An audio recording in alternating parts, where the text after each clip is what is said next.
ஓம் சக்தி. கடலூர் மாவட்டம் திட்டக்குடி வட்டம் ஆவட்டி தெற்கு தெருவை சார்ந்த அசோக்குமார் மல்லிகா தம்பதிகள் திருமணமாகி 5 ஆண்டு காலம் மழலை செல்வம் இல்லாம நம்ம சேலத்து மகமாய தேடி வந்து 2 அமாவாசை கும்பப்படையில் பிரசாதம் வாங்கி சாப்பிட்டு அதே மாதமே அம்மா மனமிறங்கி கருவை தக்க வச்சு அழகான ஆண் குழந்தை ஈண்டெடுத்து அம்மனுக்கு தேங்காய் பழம் பூமாலை சாத்திட்டு உங்க முன்னாடி சாட்சியாக நின்னுட்டு இருக்காங்க.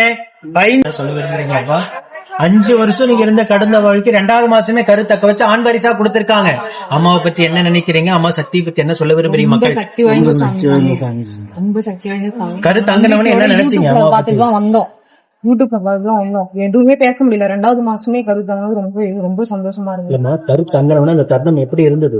சந்தோஷம் வார்த்தைகளால சொல்ல முடியாத ஒரு பேரு ஆனந்தத்தெல்லாம் அம்மா கொடுத்திருக்காங்க. வீட்டுல இருந்து அம்மாவை நினைச்சு 2 சொன்னீங்களா? நீங்க உயிருள்ள வரைக்கும் அம்மாவாசைக்கு இவங்க வந்தாங்க சாமி. நான் வரல, இவங்க வர வச்சு நாங்க கும்பப்படை உயிருள்ள வரைக்கும் நீங்க அம்மாவை மறக்க மாட்டோம். மறக்க கூடாது, மறக்கவும் மாட்டீங்க. அடுத்த கருவை மீண்டும் தக்க வச்சு அம்மாவை உங்களுக்கு மகளாக வந்து பிறகு நான் வேண்டிக்கிறேன். நம்ம சேலத்து மகமாயி பக்த கோடி பெருமக்கள் அத்தனை பேர் உங்களுக்காக வேண்டிக்குவாங்க. இவங்களை போலவே நித்தம் ஆயிரக்கணக்கான பக்தர்கள் சாட்சியாக நின்றுகிட்டுதான் இருக்காங்க. கண்கூடாக அம்மாவுடைய அற்புதங்களையும் அதிசயங்களையும் நீங்க கண்கூடாக பார்த்துக்கிட்டு தான் இருக்கீங்க. நம்ம சேலத்து மகமாயை பற்றி. ஓம் சக்தி பராசக்தி.